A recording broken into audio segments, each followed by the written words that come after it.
1. As a kid, I had a pretty vivid imagination, spending hours by myself playing with toys and creating scenarios for them. I've lived in the same house my entire life. My playroom, which was just an empty attic when my parents moved in, and now my current bedroom, has always had the always being watched feel to it, and I think this experience is why. Now, I'm not one to believe much in the paranormal, as I've never really had an experience, despite desperately wanting to see something to change my views.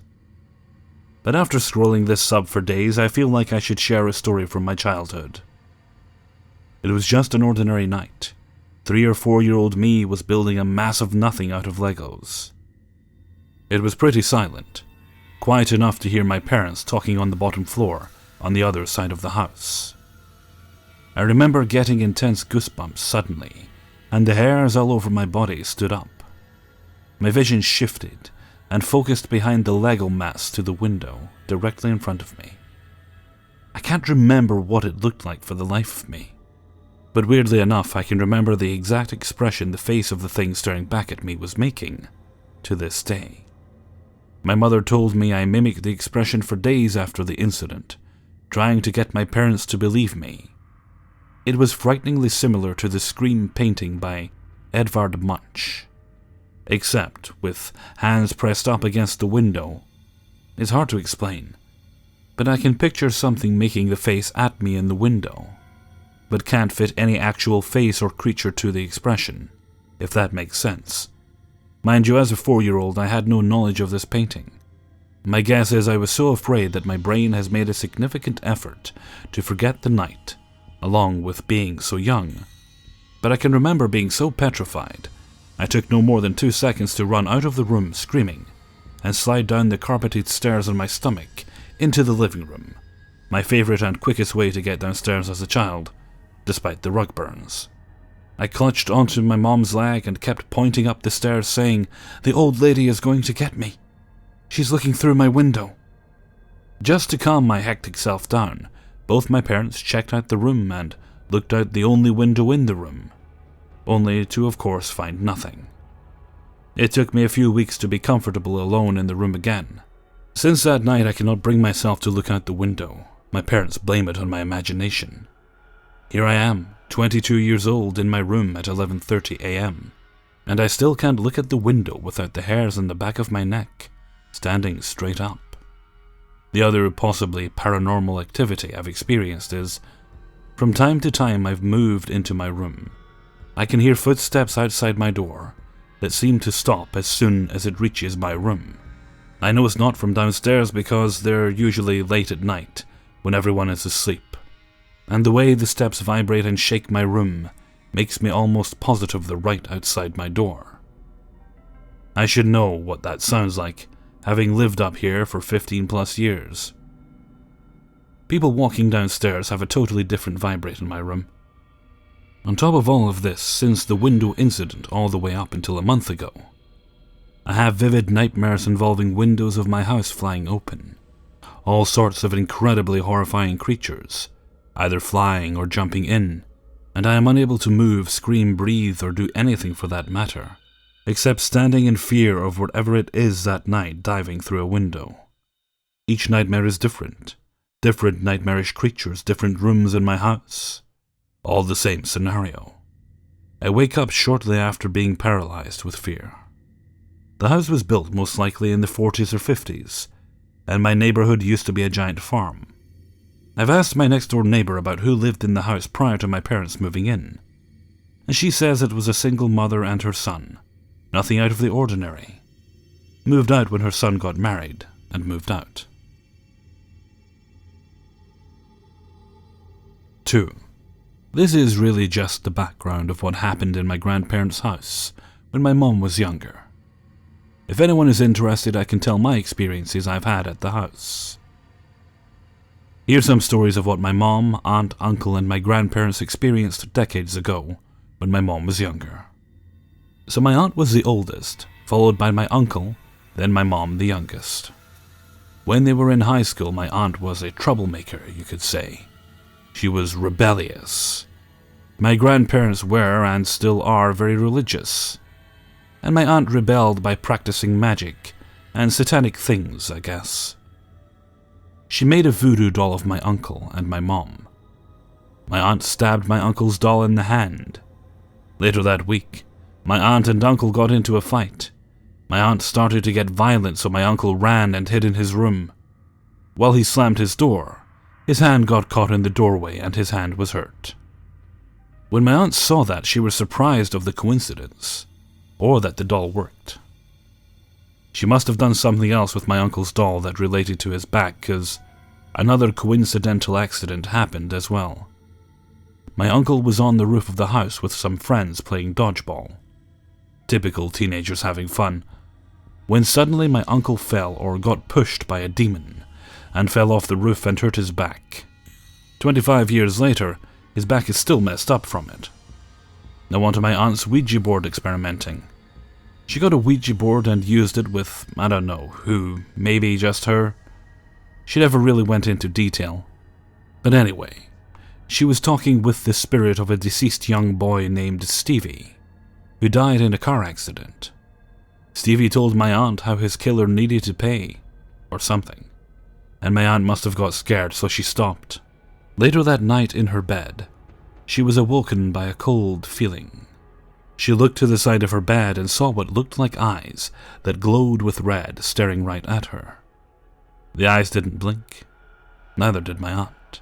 Well, my aunt's satanic stuff didn't stop there, and my mom, uncle, and grandparents were getting freaked out.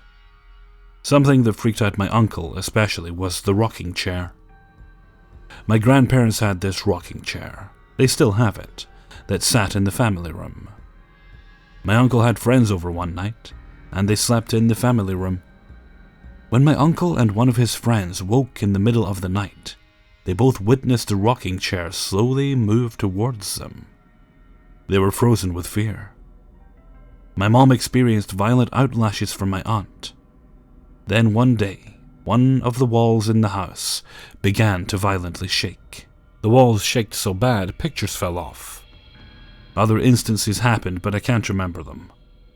My aunt and uncle told me most of the experiences. My mom told me a few. My grandma denies most of it, but I think it's cause of fear. My grandpa kinda turns it into a joke. Very scary house till this day. 3. A couple of months ago, I posted about plans to travel to Bachelor's Grove Cemetery. However, time was an issue, and I had never gotten around to it. Now, I actually ended up visiting it yesterday, not really knowing what to expect. Me and a friend went into the woods and explored the graveyard. There was a ton of mud everywhere, all over the paths, and there was so much overgrown thorns that it made it very difficult to traverse the paths. We were not prepared for this, and had no way to know about these things, to the extent that they were preset. We visited during the day, by the way, around 6:30. Time was very limited on our end. We took a look around the cemetery for a bit, then wandered down some paths and ended up becoming extremely frustrated with the conditions, and turning around and heading back to get proper equipment, as I had a DSLR camera with me and didn't want to ruin it. We really hadn't noticed anything too bizarre. We noted how oddly quiet the area was, even though it was right next to the road with cars. When that happened, it felt like someone put their cold hand on the back of my neck. That really freaked me out, especially as we had both noted it felt like it had gotten colder suddenly. Another strange thing. What's with the wildlife there? We had seen prints in the mud. However, many of the animals we had seen, squirrels and birds and such, would not go past a certain point in the forest. For anyone who's been there before, they seem to really stop near the area where the concrete path ends, and the creek is right there. Only really hanging out in that area, which was bizarre. There was a point where I had taken a selfie near the cemetery, just to see if anything would show up in the picture. At this point, we were just trying anything really, and I hadn't looked at the picture till I got home. But in the middle of the path, there was a different colored, blurry thing that looked like it was running across the path. I have no idea whether it was some sort of illusion, but it was really, really strange, as we were the only ones in the cemetery at the time, so I'm not really sure what happened there. I'm very skeptical when it comes to pictures of anything, so I am leaning towards some sort of illusion. But I just thought it was odd as we were next to the cemetery. We met a guy there as we were looking at the infant daughter grave that said down the path there was a stuffed animal head on a noose, with all the stuffing on the ground. I don't know how long that's been there, but we found the spot he talked about, and there was no head or noose. But all the stuffing was on the ground, and some of it was found in pockets around the cemetery, and on the entrance path, leading us to the conclusion that someone had taken it. Other than that, nothing else really happened. If anyone has been there before, would you recommend that we did if we went back another time? 4. There have been strange events that I can't explain throughout my life, and they've only gotten more obvious as I've grown up. Here is my timeline. According to my mother, at age 5 I am brushing my teeth. I step out of the bathroom and start walking down the hall. My mom asks me what I'm doing. I say I'm waving at the angels. Around age 7 or 8, I wake up at night to the feeling of someone sitting on my bed. I open my eyes and no one is there. But I feel like I'm not alone. Age 12, I am spending time in an old thrift store where my grandma volunteered. There were old classrooms upstairs, and to keep out of the way I would play with the chalkboards up there. I was completely alone and swore I heard someone walking. Out of the corner of my eye I caught a glimpse of something the height of a child peeking around the corner. I was too scared to turn my head and ran downstairs. Age 16. My family and I take a tour of the Lizzie Borden house. Long story short, she killed her family with an axe, but was never proven guilty.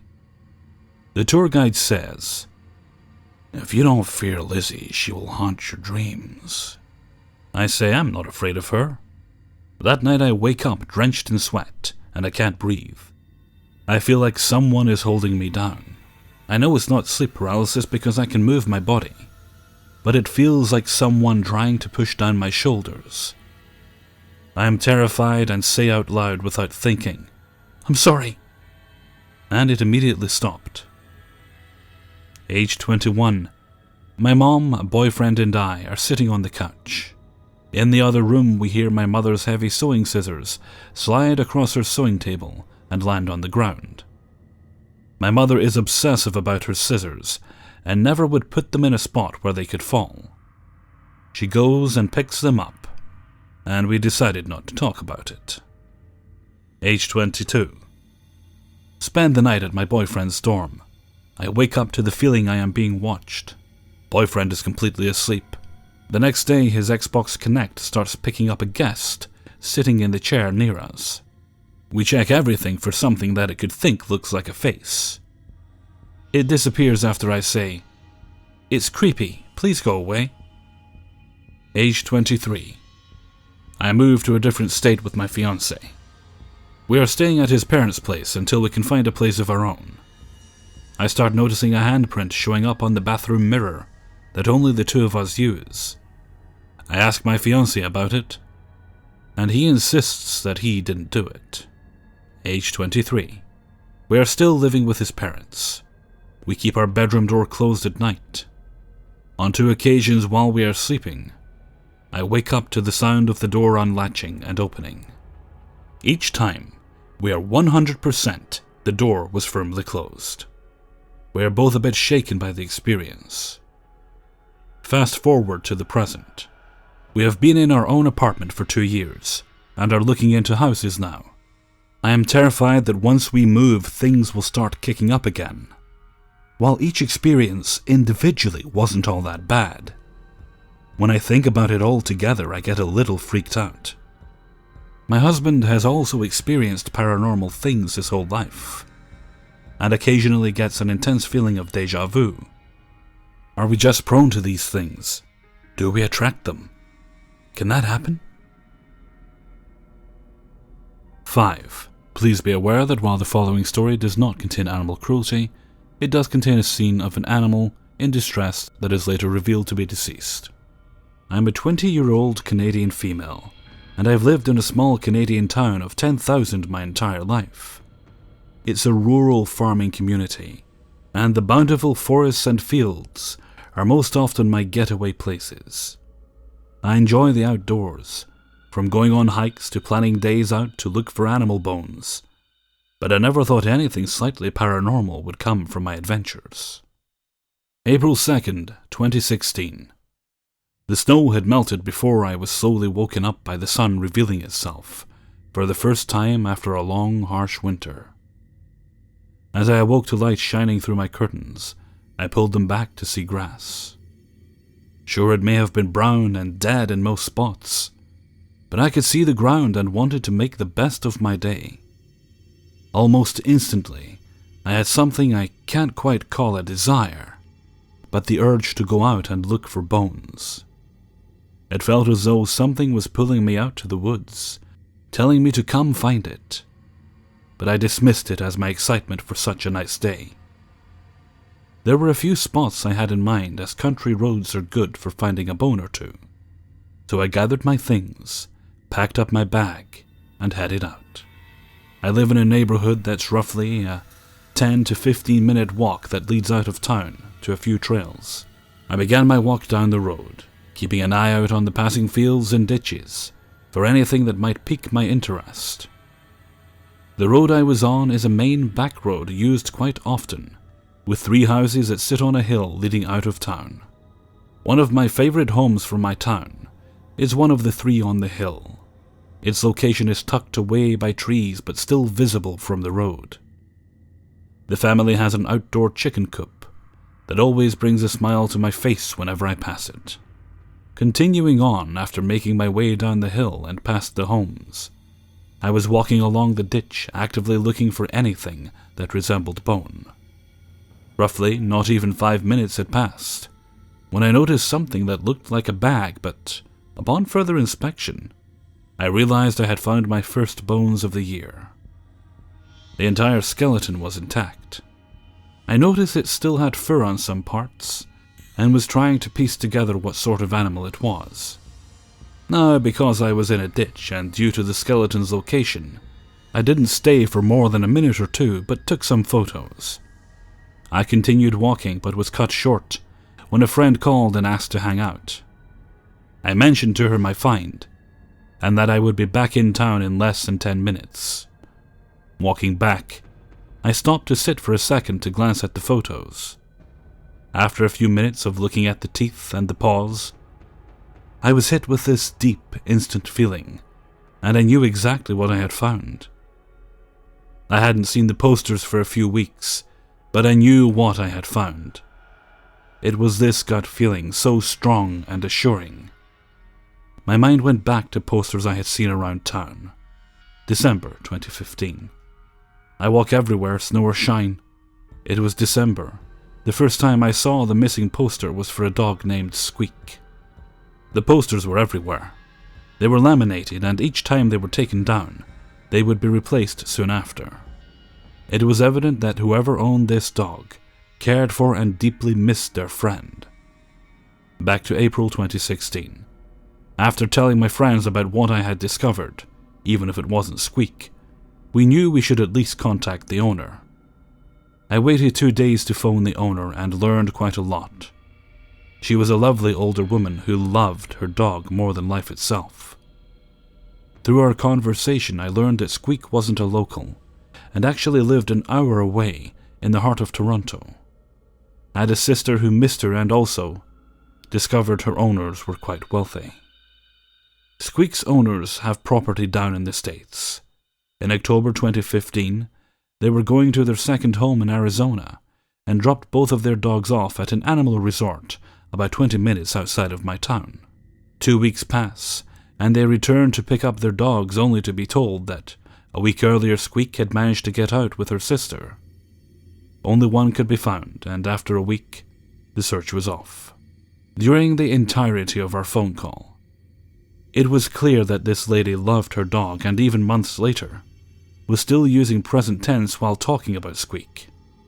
She seemed almost unfazed when I mentioned my discovery. She didn't shut me down or dismiss it. Every lead was important to her. But this was a lady who was really holding on to the hope that her dog was still alive. And what she told me next made me understand. I had never heard of an animal psychic before this incident, but the owner had contacted two. A lady who lives in Arizona and is apparently pretty famous down there for it. She never mentioned the name. And another local pet psychic from Canada. The stories were both similar. Squeak was somewhere safe and warm not far from where she was last seen. They couldn't tell where she was, but they could see she was inside of a house and being cared for. Of course, now learning that, her hope and optimism all made sense. The owner isn't local, so she put me into contact with a lost dog search group that had been looking for and spreading the word of Squeak's disappearance.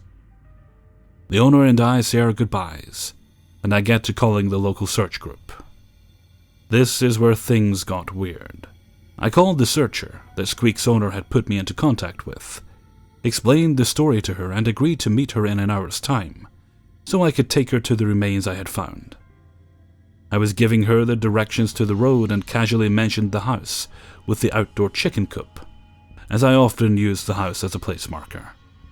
The second I said the word chicken, the lady stopped talking and went very quiet. She then began asking what the owner and I had spoken about, and I briefly ran over the conversation, including the detail that the owner had spoken to two psychics. The lady was a little confused as she revealed to me Squeak's owner had contacted 3 psychics, and not 2 as I had been told.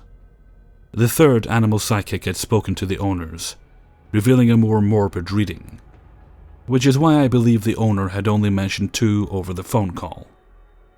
Because no one really wants to hear or believe that their beloved dog has died. The third animal psychic had described to them that, sadly, Squeak was in a lot of pain, couldn't move her legs, and for some reason, Squeak was within hearing distance of chickens. As soon as those words left the woman's mouth, I was in disbelief. The remains weren't more than 200 yards from the chicken coop, and I just couldn't understand how someone would have been able to pull that information out of nowhere. I still get chills up my spine thinking about it. Finally met up with the searcher and showed her the body. It had been 2 days and the skeleton wasn't as intact as when I first discovered it. But after inspection, she gave me her personal opinion that she believed this was in fact Squeak. I was told a few days later that DNA testing would have been done in order to confirm it. But sadly only the mother of Squeak was still alive, so they were unable to determine it. I have never met someone who loved their dog so much, and I've never had such an unexplainable spine-tingling experience in my life. To this day, Squeak is still missing. Hey everyone, Hellfreezer here, and thank you very much for listening to 5 True Paranormal Stories, episode 44. And thank you very much to everyone who allowed me to use their stories in this video. I'll have to cut this out to a little bit short, because it is proving very difficult to actually get some silence to record these days. It's almost like they know I'm recording, so they think, right, let's start making noise for no reason at all.